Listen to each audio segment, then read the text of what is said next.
Le mot du jour, Livre.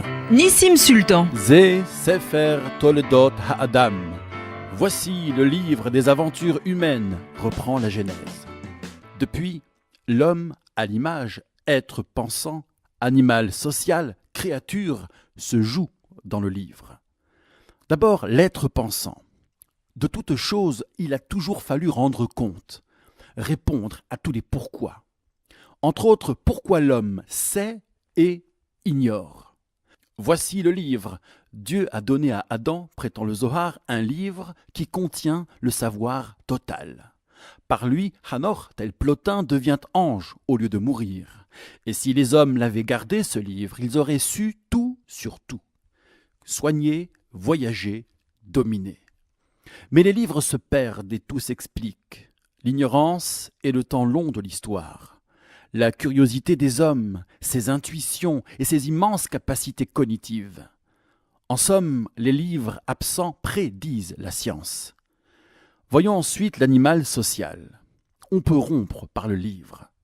Le fameux get, l'acte de divorce religieux, est appelé dans la Torah Sefer Keritut, livre d'alliance de rupture, là où une volonté exacte est définitivement exprimée et reçue.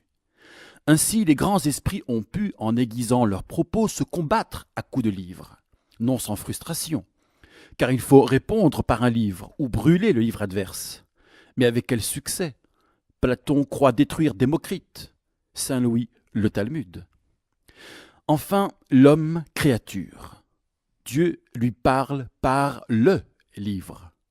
En s'essayant au langage posé comme convention, il habille, enseigne Cordovero, l'épanchement de son infinie pensée. Ô miracle, elle se donne à voir. La Torah écrite, à l'inverse de la Torah orale, ne se reformule pas. Elle s'expose à la lecture. Et puis, à d'autres heures, Dieu écrit aussi dans des livres les actes des hommes, pour les rendre définitifs. La Teshuvah, le retour, ne serait-elle qu'interprétation? En attendant, nous voilà, au milieu de nos livres. Ont-ils changé notre vie? Peut-être ont-ils ôté ce qui en elle était trop définitif, trop permanent.